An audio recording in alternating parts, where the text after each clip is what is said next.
Safety. First question है what should be the degree of fleet angle. ये question भी कई बार कई एग्जाम में पूछ चुका है। गेट में भी एक दो बार पूछा है और वैसे भी पूछा है, और डायरेक्ट हूबहू लैंग्वेज यहीं से उठाकर भी पूछा है। तो ये हम लोग जानते हैं फ्लीट एंगल, पता है किसको बोलते हैं। ये ड्रम पे जो रोप रहता है, यहाँ पर ये जैसे पुल्ली है, तो आइदर इन पर मैक्सिमम इधर या मैक्सिमम इधर, ये सीप से जो एंगल बनता है ये, इसको हम लोग फ्लीट एंगल बोलते हैं। और ये 1.5 डिग्री से ज्यादा नहीं होना चाहिए। हम लोग पहले भी ये डिस्कशन कर चुके हैं, तो ये इसका आंसर होगा 1.5 डिग्री। फ्लीट एंगल क्या होता है, ये वाला एंगल ही ड्रम ड्रम के आइदर एंड पर जब रोप हो तो उस समय ड्रम शिप से जाते हुए जो वर्टिकल प्लेन है, ये प्लेन से जो एंगल बनाता है उसको फ्लीट एंगल।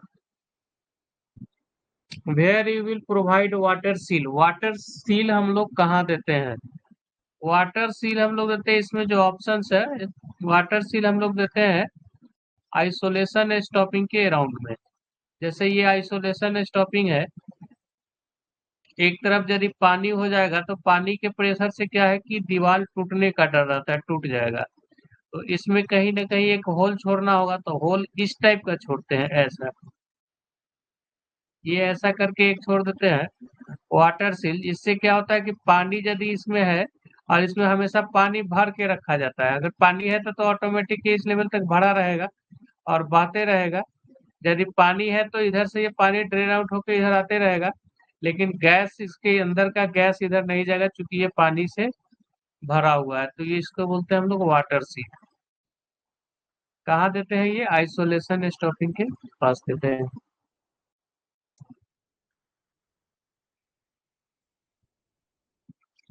आगे है support at go phase is made strongest. Go phase के पास सपोर्ट को स्ट्रॉन्ग रखते हैं, उसका रीजन क्या है, उसका रीजन ये है कि गो फेज के पास से क्या होता है, रूफ जो है टाइम टू टाइम हमारा गिरते रहे।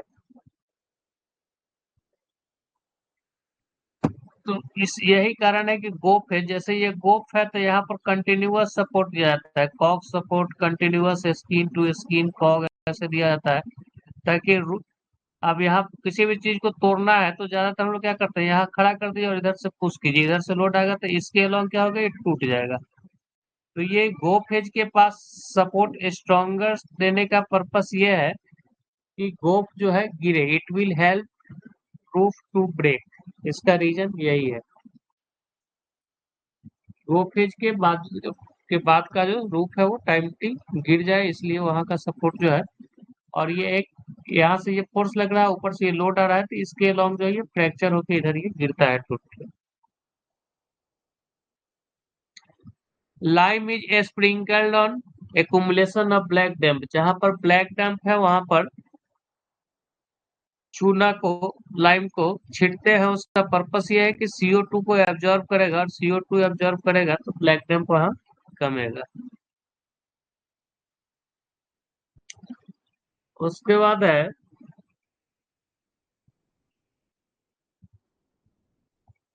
width of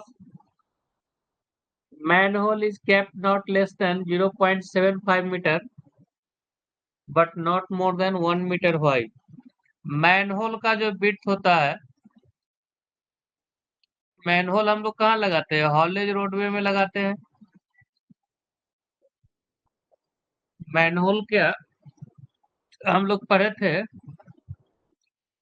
मैनहोल 10 मीटर और 20 मीटर का इंटरवल है। यदि नॉर्मली बोलता है 10 मीटर के इंटरवल पे देने के लिए, और यदि ग्रेडियंट 1/6 से फ्लैट है, 1/6 से फ्लैट है तो 20 मीटर, 1/6 से स्टीप है तो उस कंडीशन में 10 मीटर के इंटरवल पे मैनहोल देना है। मैनहोल का डायमेंशन हम लोग, बाकी डायमेंशन हम लोग देखे थे, ये एक तो डायमेंशन तो यहाँ दिया हुआ है 0.75 to 1 मीटर इसका विड्थ होना चाहिए। दूसरा 1.2 मीटर इसका डेप्थ होना चाहिए और 1.8 मीटर से कम हाइट नहीं होना चाहिए। वो यहाँ पर क्वेश्चन लेकिन ये है कि इसको 0.75 से 1 मीटर के बीच में क्यों रखते हैं। इसका कारण ये है कि ये मैक्सिमम जो कोल टब होता है, कोल टब का साइज ज्यादातर जो है 1 मीटर रहता है। तो मैन होल का जो डायमेंशन है उसके टब से थोड़ा सा छोटा रखते हैं, ताकि गाड़ी यदि डिरेलमेंट हो तो ये गाड़ी जो है ये मैन होल में घुस नहीं जाए। अगर मैन होल में आ जाएगा तो यहाँ पर जो आदमी छुपा हुआ है उसको हर्ट कर सकता है। तो मैन होल के साइज से जो है टब का साइज बड़ा होना चाहिए। और जनरली टब का साइज चूंकि 1 मीटर के आसपास रहता है, इसीलिए मैन होल का साइज को जो है 1 मीटर से थोड़ा सा कम रखा गया है। और 0.7 मीटर ये लगभग में रखा गया है, क्योंकि बहुत कम रहेगा तो आदमी को छुपने का भी जगह नहीं मिलेगा। तो इसका पर्पस वही है, not to allow the tub to enter into the manhole. इससे क्या हुआ कि टब जो है मैन होल में इन नहीं करेगा, इसी पर्पस से हम लोग इसका सबको क्लियर है। तो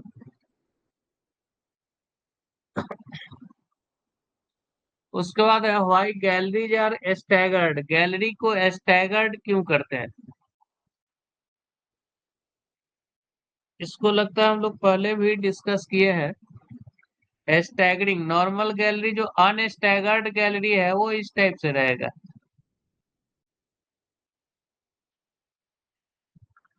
ये हुआ अनस्टैगर्ड गैलरी। इसी में कहीं का रूफ खराब है तो अगर इसको स्टैगर्ड करना पड़ा, उस कंडीशन में गैलरी जो है वो कुछ इस टाइप से रहेगा। ये बड़ा छोटा से मतलब नहीं है, यहाँ गैलरी है, दूसरा गैलरी जो है ऐसे है।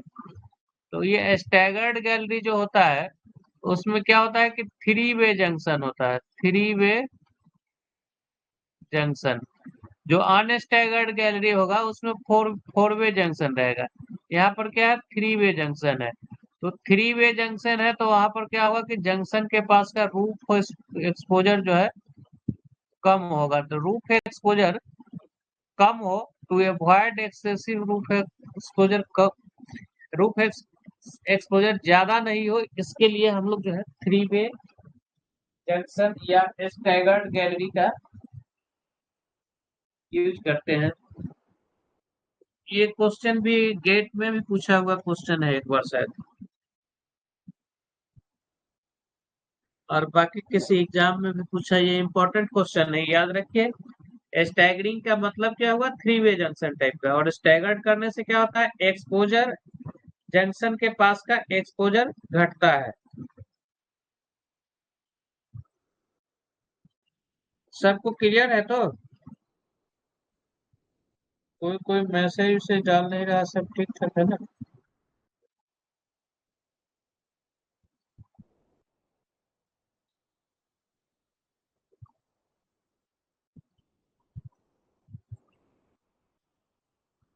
हाँ ठीक है, ठीक है तो आगे बढ़ते हैं।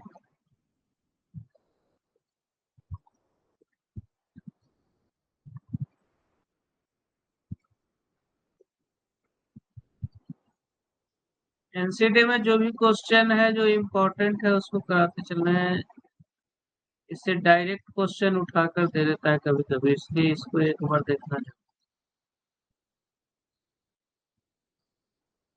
नेक्स्ट क्वेश्चन है, why it is mandatory to remove silt from the sump. Sump से सिल्ट या कचरा को निकालने का पर्पस क्या है? तो उससे क्या होता है, सम्प किसको बोलते हैं, जहां माइंस में पानी जो है जमा हो जाता है, पानी से बहते बहते एक जगह आ रहा है, ये जमा हो रहा है, ये सम्प है, इसके ऊपर यहाँ पंप लगा हुआ है।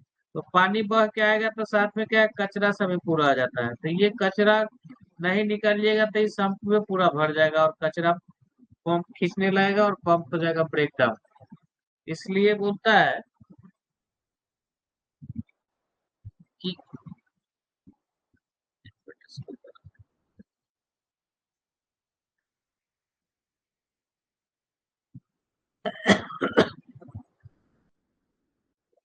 स्क्रीन पे तो आ रहा है।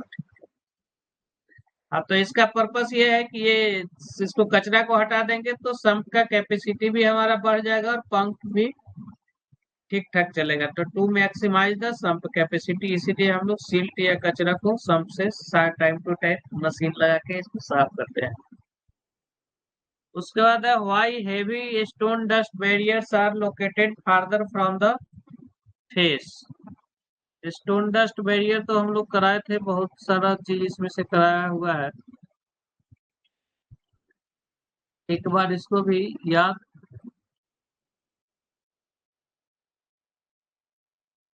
रखना जरूरी है। स्टोन डस्ट बैरियर में बहुत सारा चीज गिराया हुआ है। यहाँ पर जो पूछ रहा है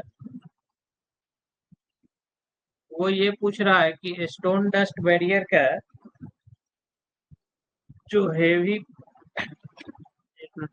पार्ट है उसको दूर में क्यों प्लेस करते हैं। Heavy stone dust barrier located farther from the face, face से नजदीक लाइट टाइप वाला जो है नजदीक रहता है, हेवी टाइप वाला जो है वो दूर रहता है। दूसरा फिर क्या है कि बिल्कुल नजदीक भी लगाने से कोई फायदा नहीं होगा, थोड़ा दूर में लगाने के लिए बोलता है।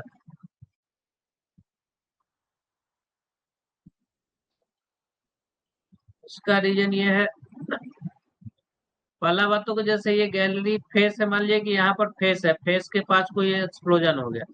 एक्सप्लोजन जब होता है तो उस समय क्या है कि जलता फटता है, धीरे धीरे धीरे धीरे धीरे बढ़ता है। और आगे जब वेव जाता है तब इसमें जो है शॉक वेव डेवलप हो जाता है, मतलब पूरा स्पीड में। स्टार्टिंग में एट द मोमेंट जिस समय एक्सप्लोजन होता है उस समय बहुत ज्यादा प्रेशर नहीं रहता, लेकिन धीरे धीरे इधर का कोल डस्ट और भी मीथेन ये सब जब जलना शुरू हो जाता है तो बहुत ज्यादा हो जाता है। और उसके बाद वेव जो है बहुत स्पीड में ट्रांसमिट होता है। तो जब थोड़ा स्पीड होगा वेव का तभी जाके ना ये यहाँ पर जो बैरियर सब स्टोन डस्ट का है वो बैरियर सब गिरेगा। तो ये थोड़ा सा दूर रखा जाता है ताकि एक्सप्लोजन होने के बाद इसको डिसमेंटल होने के लिए या गिरने के लिए सफिशियंट शॉक वेव मिल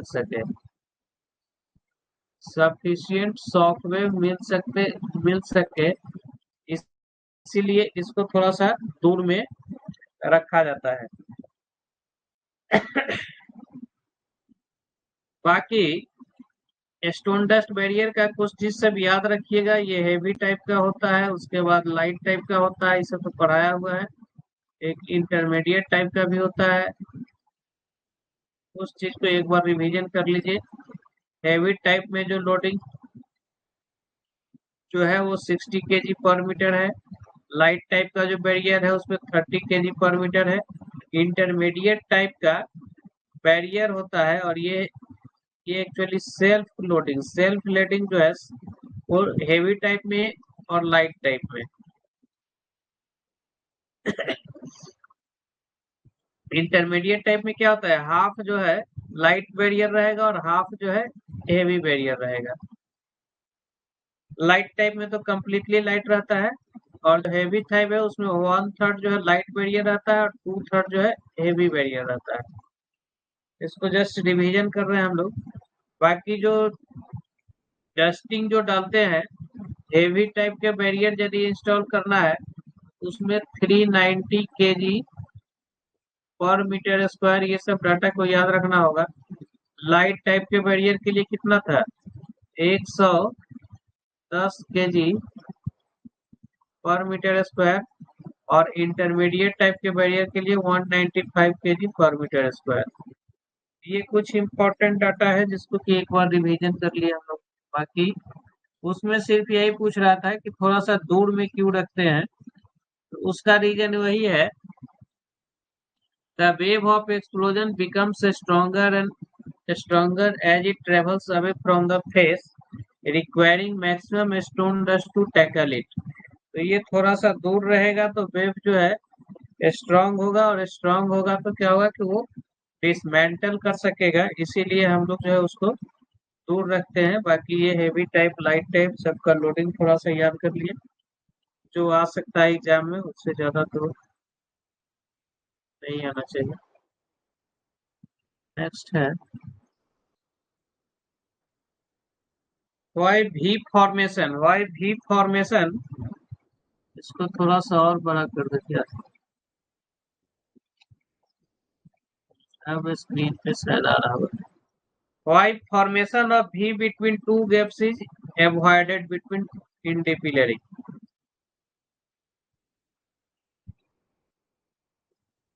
इसमें बोल रहा है भी लाइन, ये हम लोग पहले भी देख लिए है कि भी लाइन ऑफ एक्सट्रैक्शन को एवॉइड करने के लिए बोलता है। मतलब कि जैसे मान लीजिए कि हम लोग इधर ये पूरा जो है पिलर है, ये इधर पूरा पिलर है, इसका कि डीपिलरिंग ऐसे ऐसे। तो डीपिलरिंग में हम लोग क्या जनरली हम लोग जो डीपिलरिंग देखे हैं वो पिलर का एक्सट्रैक्शन का जो सीक्वेंस है वो जनरली ऐसे रहता है। क्या क्या रहता है? डायगोनल लाइन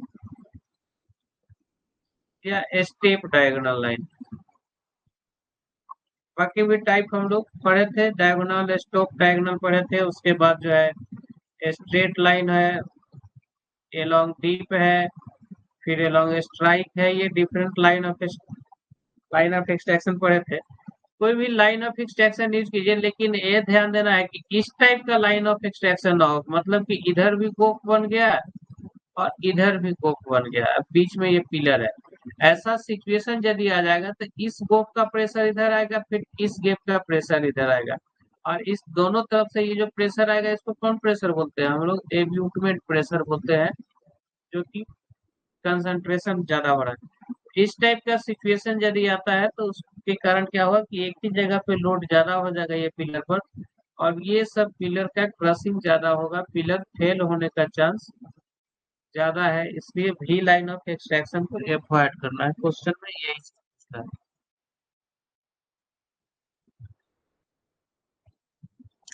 ये हम लोग डिस्कस कर to avoid concentration of pressure at भी पॉइंट, इसी पर्पज से हम लोग जो है भी लाइन ऑफ एक्सट्रैक्शन को अवॉइड करते हैं। भी पॉइंट पे क्या होगा? कंसंट्रेशन प्रेशर का ज्यादा हो जाएगा। इसको अवॉइड करने के लिए हम लोग भी लाइन ऑफ एक्सट्रैक्शन को अवॉइड करते हैं। Why a layer of coal is left against the shelly roof? सेली रूफ में जो है कोयला का लेयर थोड़ा सा छोड़ दिया जाता है, इसलिए कि सेल वाला रूफ का क्या है कि गिरने का टेंडेंसी ज्यादा रहता है। सेली roof has the tendency to depart from the immediate roof. ये जो है ट्रिच सेली रूफ को हम लोग पहले ही बोले कि ये बहुत खराब रूफ होता है, इसको हम लोग ट्रीचरस रूफ भी बोलते हैं, विश्वासघाती। इसलिए वहां पर जो है हम लोग कुछ कोयला का लेयर छोड़ते हैं, और देशमुख साहब में दिया हुआ है कि 0.6 मीटर का कोयला कम से कम उसमें बोलता है छोड़ देने के लिए। जहाँ जहाँ पर के रूप में सेल हो वहाँ 0.6 मीटर कोयला छोड़ दीजिए, उसके बाद काट दीजिए यदि रूप में ये सेल है तब। नेक्स्ट है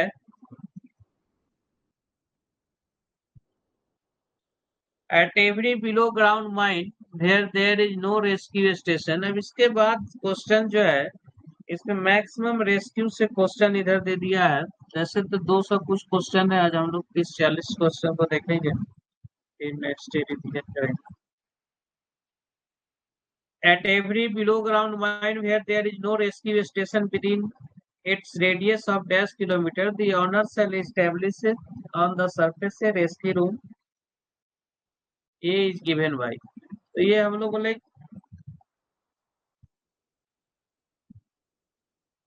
ठीक है, इसको कंटिन्यू। ये तो हम लोग क्लास किए हैं, अभी प्रीवियस क्लास में कुछ दिन पहले किए हैं। आप लोग इसका आंसर डालिए तो चैट बॉक्स में, हमको लग रहा है सबको मालूम होना चाहिए ये। जहाँ रेस्क्यू स्टेशन कितने किलोमीटर के अंदर में नहीं है तो रेस्क्यू रूम को बनाना अनिवार्य है।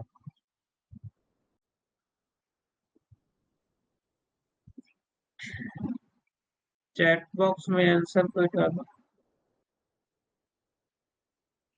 35 जो लोग डाल रहा है ठीक है। सुजीत क्या बोला? एमबीटीआर तो करा दिए हैं, इसका एमसीक्यू आएगा तो करा लेंगे। एमबीटीआर का तो क्लास ले लिए है ना हम लोग। सुजीत देखिएगा रिकॉर्डेड वीडियो में होगा वो। एक्चुअली अभी फास्ट में जो ठीक है, 35 किलोमीटर ठीक है। तो जहाँ 35 किलोमीटर के रेडियस में कोई रेस्क्यू स्टेशन नहीं है तो वहाँ का ऑनर जो है रेस्क्यू रूम को एस्टेब्लिश करेगा। फिर क्या है, it may be sufficient to provide one rescue room for a number of miles if total number of persons ordinarily employed in below ground working of all such mine। और कोई message तक नहीं है। अभी अब एनसीडे करा लेते हैं उसके बाद ही कुछ।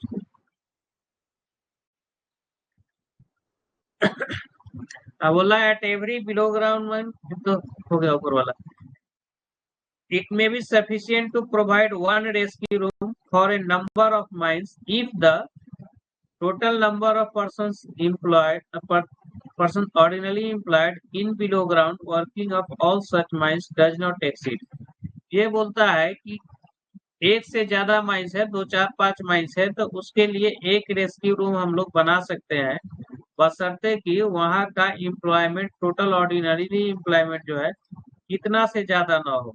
तो ये हम लोग पढ़े हैं, तुलेश संजय सब सही जवाब दे रहे हो। 5,000 से ज्यादा नहीं होना चाहिए। उस 5,000 से ज्यादा है तो फिर दूसरा रेस्क्यू रूम बनाना पड़ेगा। नेक्स्ट क्वेश्चन है, which of the following function of rescue station is not permitted by chief inspector। Which of the following function of rescue station is not permitted by chief inspector even though the owner is allowed to establish a rescue station, a rescue room for a group of mines having total number of persons orderly employed 5,000। ये बोलता है कि 5,000 से ज्यादा अगर man power है तो वहां पर जो रेस्क्यू रूम आप बना रहे हैं वो रेस्क्यू स्टेशन की तरह बोलता है बना रहने के लिए, कि रेस्क्यू स्टेशन जैसे बना रहे हैं। लेकिन उसमें एक काम बोलता है कि खाली नहीं करने देंगे, और वो काम क्या है, इनिशियल ट्रेनिंग है। इनिशियल ट्रेनिंग जो है वो हमेशा कहाँ पर होगा, रेस्क्यू स्टेशन में ही होगा। बाकी रेस्क्यू रूम जो अपग्रेडेड टाइप का है उसको हम लोग एक्चुअली बोलते हैं rescue room and refresher training होता है, RRT उसको बोला जाता है। Rescue room RRRT, rescue room and refresher training, जहाँ पर कि रिफ्रेशर ट्रेनिंग दिया जा सकता है, रेस्क्यू रूम सारा काम होगा, लेकिन इनिशियल ट्रेनिंग प्रोवाइड करने का काम वहाँ नहीं होगा। इनिशियल ट्रेनिंग होगा सिर्फ जो है। इस आंसर बी ने,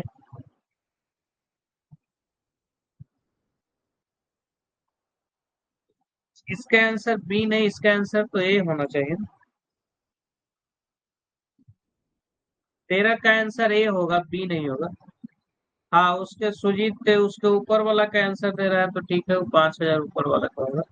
इसका आंसर ए होगा, ये जो रेस्क्यू स्टेशन का काम है इनिशियल ट्रेनिंग देना। यदि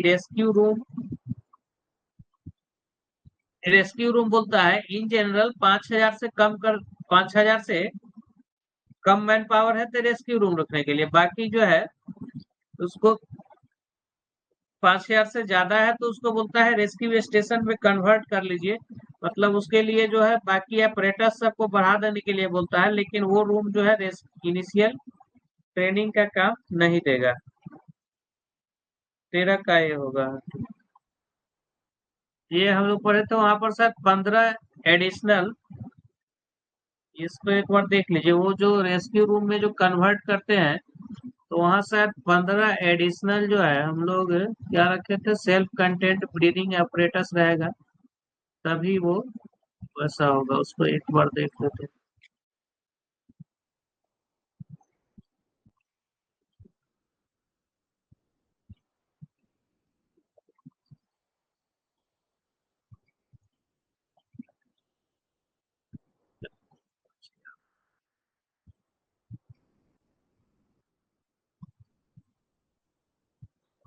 हाँ, ये देखिए,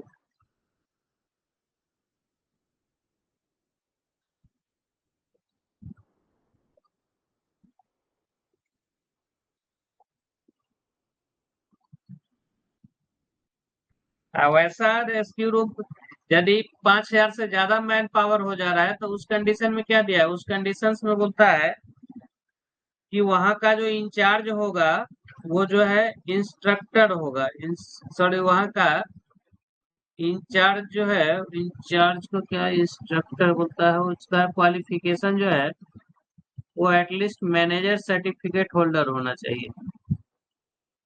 यदि हम लोग को वो रेस्क्यू रूम को as a rescue station use करना है एक्सेप्ट इनिशियल ट्रेनिंग, तो वहाँ पर जो है उसका जो इंचार्ज होगा उसका क्वालिफिकेशन कम से कम मैनेजर सर्टिफिकेट होल्डर हो, मतलब कम से कम सेकंड क्लास, फर्स्ट क्लास से तो और अच्छा है। और दूसरा कि वहाँ पर 15 extra sets of 2 hour duration self content breathing operators रहेगा। तो उस कंडीशन में हम लोग जो है फुल टाइम होगा, फुल टाइम। ठीक है, आगे बढ़ते हैं उस क्वेश्चन में फिर।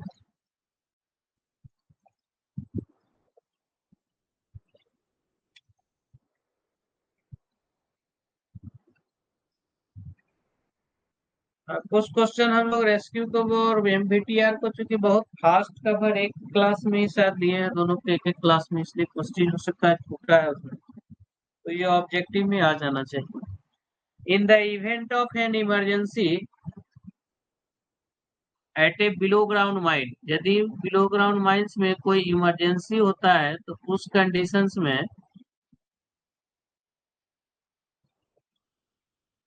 Eight below superintendent shall perform rescue and recovery work within 8 days, shall send a report to RI and CI of the mines।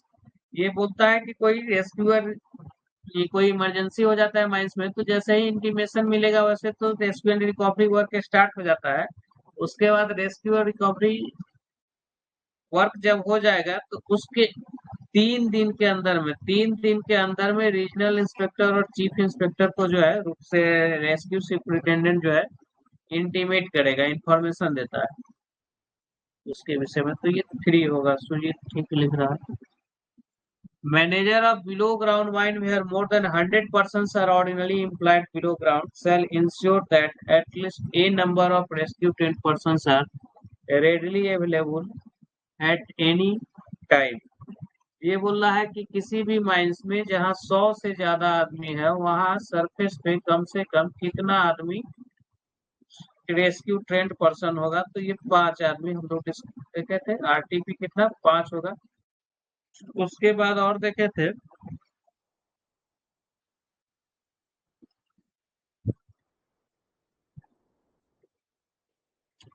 कि जहां पर 500 से ज्यादा आदमी है वहां पर के लिए क्या करना है।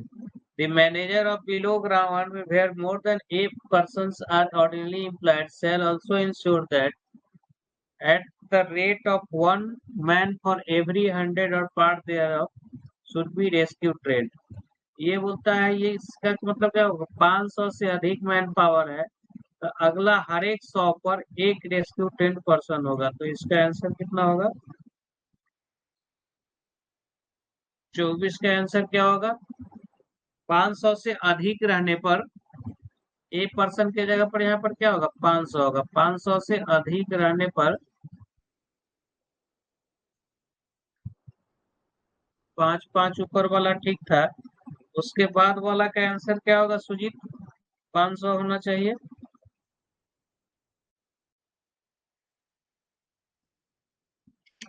500 हम लोग पढ़े थे, 500 से अधिक जब मैन पावर हो तो उस कंडीशंस में हर एक 100 पर एक रेस्क्यू ट्रेंड होगा। ठीक है, सी होगा। नेक्स्ट है which of the following qualification is not desirable for getting selection in rescue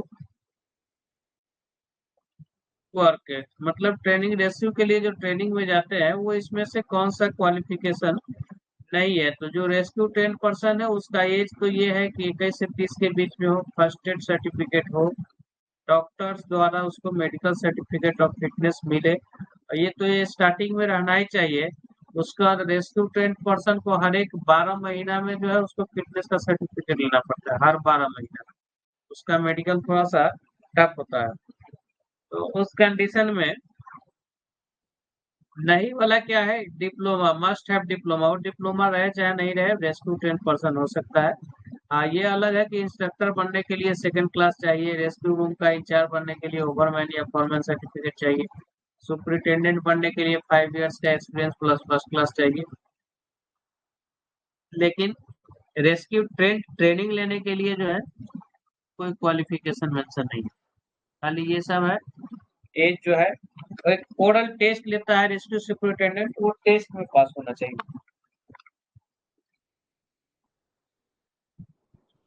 next है, state the number of schedule that must be followed for refresher course of rescue trained person। Actually bind rules के पीछे में कुछ schedule दिया हुआ है, और वो शेड्यूल सब में दिया हुआ है कि किस शेड्यूल में क्या है। जैसे कुछ शेड्यूल को हम लोग देखे थे, एक बार इस शेड्यूल को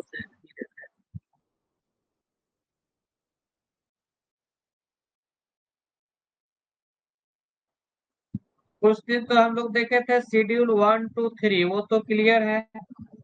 शेड्यूल 1 2 3 क्लियर है, उसमें क्या था, शेड्यूल शेड्यूल भी यहाँ का इम्पोर्टेंट है। शेड्यूल 1 में क्या था, इक्विपमेंट्स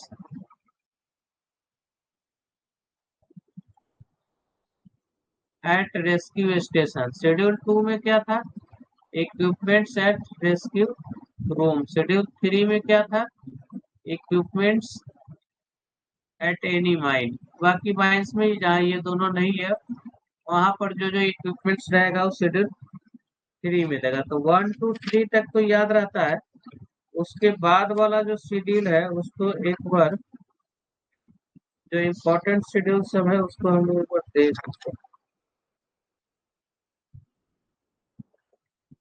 शेड्यूल 4 में दिया है, ये हालांकि इसमें नहीं पूछा है, इसमें दिया है adjustment and test of breathing apparatus. जो ब्रीदिंग एपरेटस है, सेल्फ कंटेंट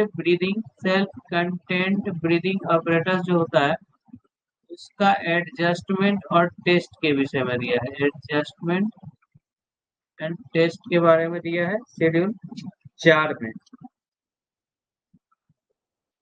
जैसे उसका फ्लो मीटर का, बॉबी मीटर, ऑक्सीजन, इस सब का एडजस्टमेंट और टेस्ट करने के लिए कैसे क्या करना है, वो जो है शेड्यूल 4 में दिया है।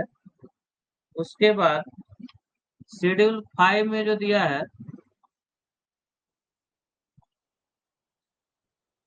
शेड्यूल 5 में जो दिया है वो है कोड ऑफ साइन।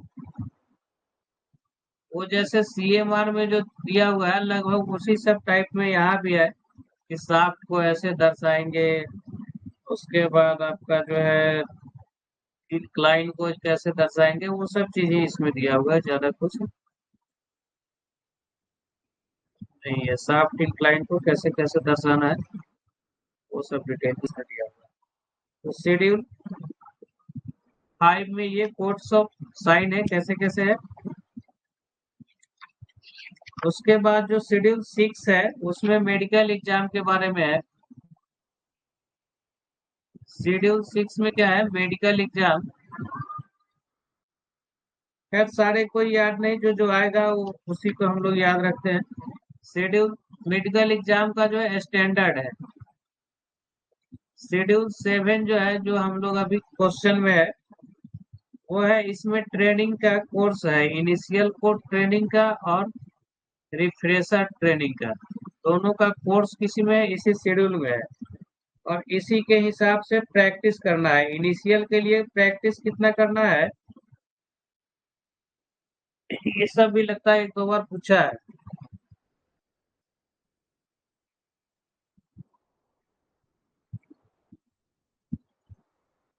शेड्यूल 7 में टोटल वो डिटेल दिया हुआ है, क्या क्या कैसे कैसे प्रैक्टिस रिफ्रेशर का होगा और कैसे कैसे जो है इनिशियल ट्रेनिंग का होगा।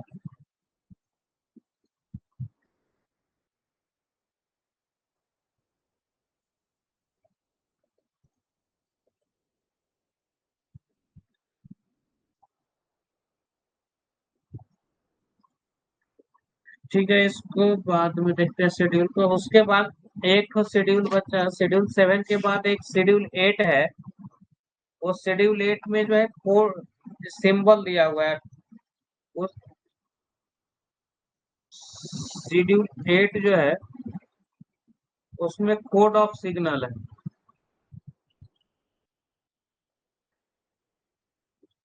पहला वाला जो कोड ऑफ साइन था वो पैरेलल टू सीएमआर है, जैसे सीएमआर में कन्वेंशंस दिया हुआ है उसी टाइप का है।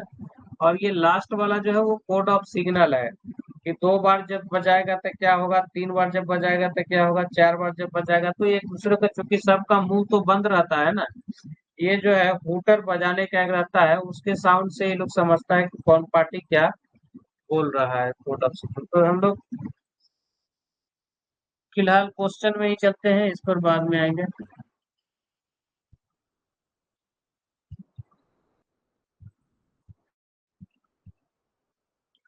शेड्यूल 7 में जो है वो दिया हुआ है रिफ्रेशर कोर्स और ट्रेनिंग का डिटेल जो है शेड्यूल 7 में दिया हुआ है। Every rescue train person shall be re-examined once at least in every a month by a medical practitioner। तो क्वालिफाइड मेडिकल प्रैक्टिशनर से उसका मेडिकल जो है, जितने भी हमारा ये रेस्क्यू ट्रेन पर्सन है उसका मेडिकल एग्जाम बोलता है कि 12 महीना में एक बार करा देना है, इसको याद रखना।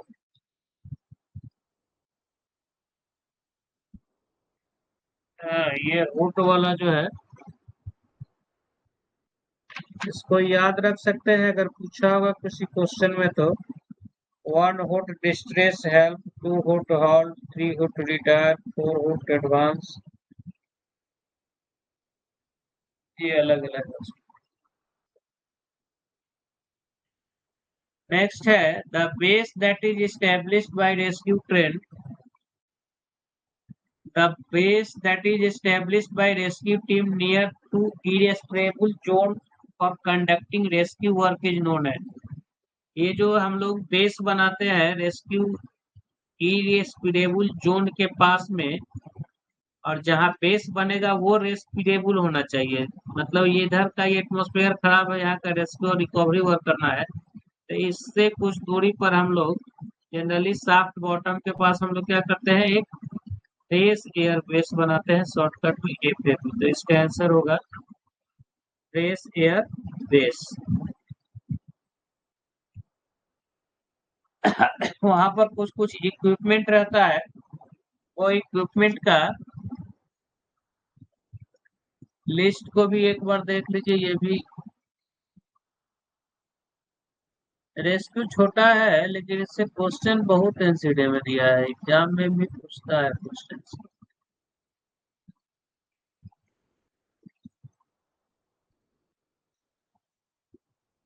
फ्रेश एयर बेस एक बार देख लेते हैं।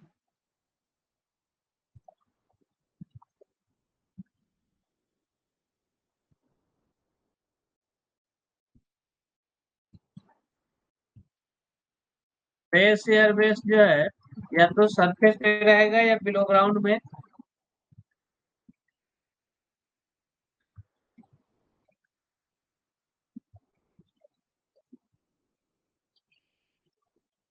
यहाँ पर क्या क्या रखना है ये एक बार देख लेना होगा। फ्रेश एयरवेज में बोलता है हमेशा 2 आदमी रहेगा जिसमें से एक मेडिकल प्रैक्टिशनर हमेशा अवेलेबल हो।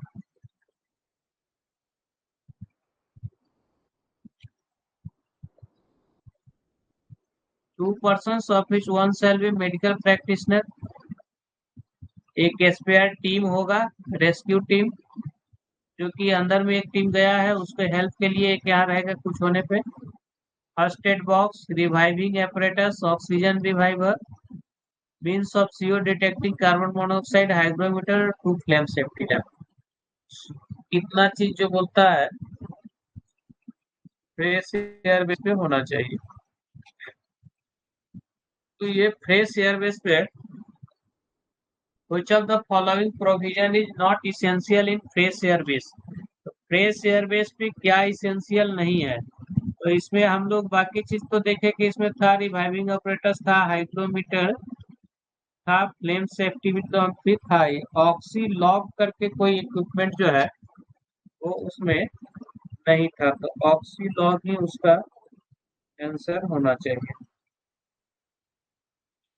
29 का बी होगा ऑक्सीलॉग, मतलब ये बाकी सब फ्रेश एयर बेस पे रहता है, ये नहीं है। तो ये इस टाइप का क्वेश्चन में जो डीप में पढ़ा हुआ है, कुछ याद रखे हुए है, वही सब ये सब क्वेश्चन बना सकता है। बाकी जो डाटाबेस वाला क्वेश्चन तो जो एक दो बार भी ऊपर, दो तीन बार रीडिंग दे देगा वो लोग, बाकी डाटाबेस वाला क्वेश्चन बना लेता है। लेकिन ये सब टाइप का क्वेश्चन में थोड़ा सा जो पढ़ के रहेगा वही लोग टिक मार सकता है।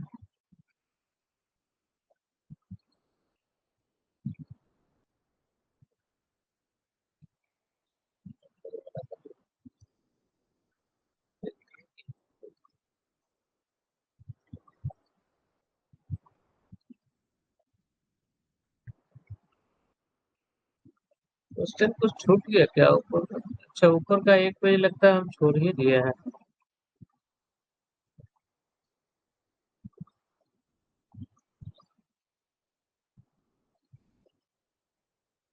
ये एक पेज हुआ, इधर वाला पेज छूट गया, हम लोग नीचे वाला पेज में चले गए। अच्छा, ये इसको कर लेते हैं, ये 18 नंबर क्वेश्चन छूट गया है।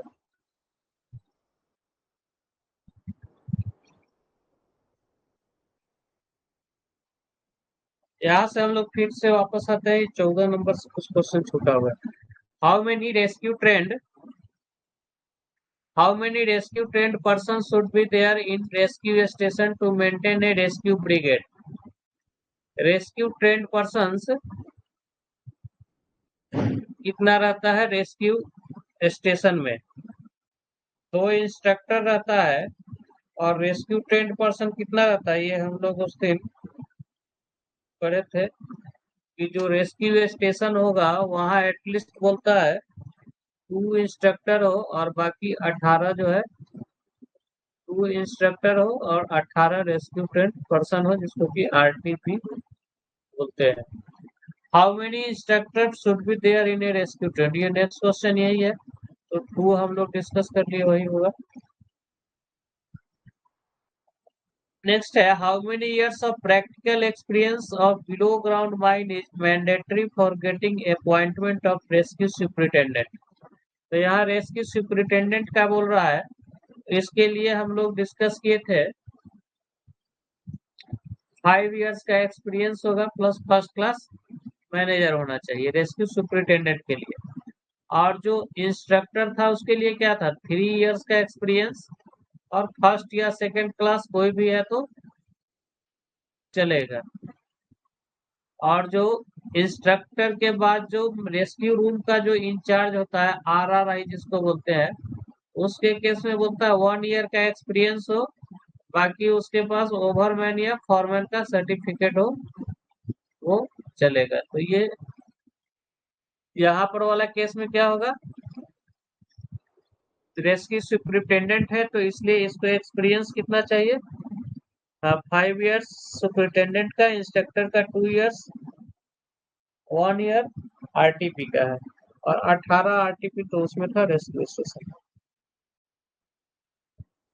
नेक्स्ट है, वेयर द फॉलोइंग क्वालिफिकेशन और experience is not required for the post of instructor of a रेस वेयर द फॉलोइंग क्वालिफिकेशन और experience is not required for the post of instructor of a rescue station? तो हाँ, इसमें से कौन सा required नहीं है? सब तरह का इंस्ट्रक्टर के लिए, वेयर द इंस्ट्रक्टर के लिए इसमें से कौन सा क्वालिफिकेशन जो है जरूरत नहीं है। रेस्क्यू ट्रेन पर्सन रहना चाहिए, 3 साल का एक्सपीरियंस इंस्ट्रक्टर का होना चाहिए। मैनेजर सर्टिफिकेट मतलब कम से कम सेकंड क्लास का तो उसको चाहिए, तो manager certificate not restricted to open cast ये चाहिए। फिर क्या, hold first class manager certificate of type restricted to open cast, ये वाला काम नहीं चलेगा। ओपन कास्ट वाला रिस्ट्रिक्टेड से काम नहीं चलेगा। फर्स्ट क्लास तो नहीं चाहिए इंस्ट्रक्टर के लिए, सेकंड क्लास भी रहेगा तो चलेगा, लेकिन उसका जो है नॉट रिस्ट्रिक्टेड मतलब अनरिस्ट्रिक्टेड टाइप का सर्टिफिकेट, रेस्क्यू में जहां भी चाहिए अनरिस्ट्रिक्टेड टाइप का सर्टिफिकेट, इसका डी होगा। आंसर इसका डी होगा, ऊपर वाला सब जो है चाहिए और ये वाला नहीं चाहिए, तो आंसर के लिए तो ये डी। मुंडा रामजीत सब ठीक है। What should be duration of posting of a rescue trained person in a rescue station? Rescue station में जो आरटीपी का जो पोस्टिंग होता है वो बोलता है मिनिमम 1 साल के लिए होना चाहिए और मैक्सिमम 5 ईयर के लिए होना चाहिए। 1 ईयर एंड 5 ईयर, ये इसका रेस्क्यू रूल में दिया हुआ है। ये लग रहा है हमको क्लास के डिस्कशन में शायद छूट गया होगा। छूट भी गया तो अभी याद रखिए कि रेस्क्यू स्टेशन पे ये है कि मिनिमम 1 साल और मैक्सिमम 5 साल। तो ऐसा करने से क्या है, एक रोटेशन बना हुआ रहता है सब आदमी का ट्रेनिंग का। तो फिर ये इसका पोस्टिंग का ड्यूरेशन है। नेक्स्ट है which of the following apparatus और equipment is not recommended to keep at rescue room. Rescue room में इसमें से क्या है जो रेस्क्यू रूम हम लोग का किसके रेस्क्यू रूम है, शेड्यूल 2 के हिसाब से हम लोग को रखना है। और शेड्यूल 2 का जो लिस्ट देखिएगा तो उसमें ब्रीदिंग है, स्मोक हेलमेट है, रिवाइविंग एपरेटस है, सीजर्स का उसमें मेंशन नहीं है। तो 19 का आंसर डी होना चाहिए। ये सब क्वेश्चन रेस्क्यू रूल को डीप में पढ़ने का जरूरत है, एनसीटी में भी क्वेश्चन थोड़ा सा डीप में है। तो एटलीस्ट 2-3 बार रीडिंग देके एनसीटी वाला क्वेश्चन को तो याद रखना होगा। ये सीजर्स जैसे नहीं है, सीजर्स को याद रखना होगा। नेक्स्ट है how many CO tubes to be kept at the surface of the mine. ये भी क्वेश्चन टफ क्वेश्चन है। Where no rescue room is located close to the mine entrance. जहाँ रेस्क्यू रूम नहीं है वहां पर जो है हम लोग को इक्विपमेंट रखना है किसके हिसाब से, शेड्यूल 3 के हिसाब से।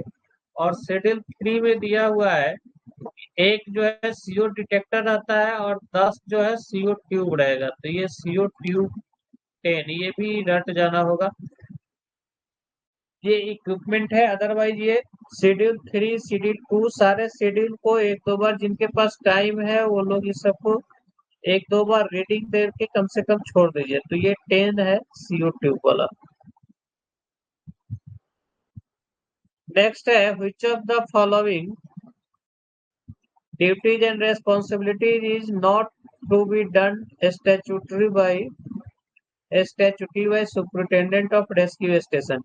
इसमें से कौन सा ड्यूटी जो है वो रेस्क्यू सुपरिटेंडेंट को नहीं करना है।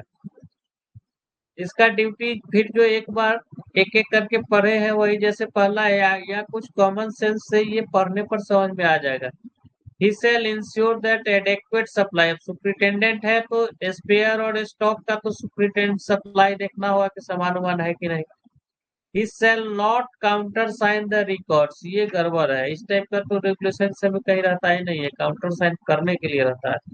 तो ये वाला आंसर होगा कि he shall not। बाकी he shall make periodical examination of rescue। तो टाइम टू टाइम इंस्पेक्शन करेगा ही, इंस्पेक्शन करेगा। He shall ensure that all the apparatus equipments are maintained in perfect order। तो ये पढ़ने से ही समझ में आ जाता है कि ये वाला ही ऑप्शन है जो नहीं हो सकता है, बाकी सब इसका ड्यूटी वाला पार्ट है। तो ये इस टाइप का क्वेश्चन इसके लिए ये हम लोग रेस्क्यू को बहुत ऊपर ऊपर पढ़े हैं एक क्लास में, ये पूरा को एक दो बार रीडिंग कम से कम दे देना होगा। या देखते हैं इसके करके कुछ वीडियो डालना होगा तो डाल दें।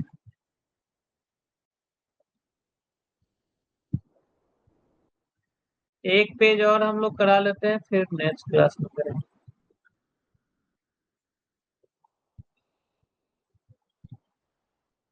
ये पेज हो गया है। नेक्स्ट है prior to going down the mine the leader of the rescue team shall take clear instructions from. Mines जाने के पहले जो है वो डिस्कशन माइन के मैनेजर क्या करेगा। माइंस के लिए सबसे ज्यादा नॉलेज किसको, मैनेजर को रहता है, इसलिए माइन के मैनेजर से इंस्ट्रक्शन लेगा। जीएम और सेफ्टी ऑफिसर और सुपरिटेंडेंट से काम नहीं चलेगा, मैनेजर से। While using rescue apparatus, the leader shall carry a watch to record the pressure of compressed oxygen at an interval.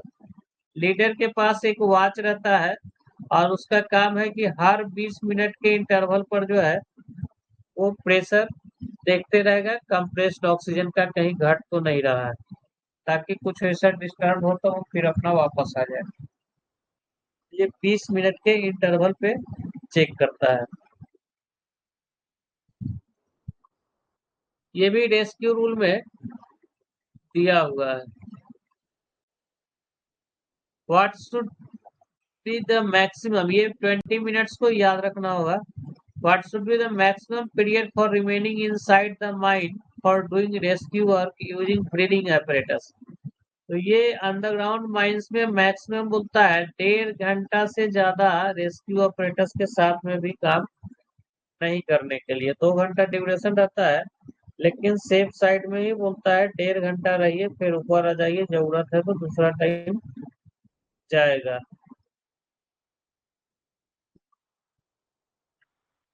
उसके बाद है what should be minimum number of person in rescue team using breathing apparatus। तो rescue team जो बनता है उसमें हम लोग डिस्कस किए थे मिनिमम 5 और मैक्सिमम 6 इंक्लूडिंग लीडर। लीडर को लेके ये नंबर है, including leader. In which schedule sign off for using the members of rescue team are prescribed। तो ये कोड ऑफ सिग्नल जो है, शेड्यूल द सिग्नल, मेंबर्स द्वारा जो सिग्नल यूज करेगा वो सिग्नल किस में दिया हुआ है। हम लोग अभी देखे 2 हुट 3 हुट 4 हुट जो अभी था वो शेड्यूल 8 में दिया हुआ है।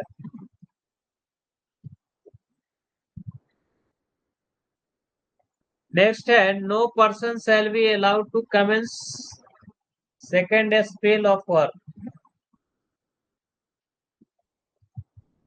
No person will be allowed to commence second spell of work in irrespirable atmosphere until and unless। Second spell के लिए भी जो है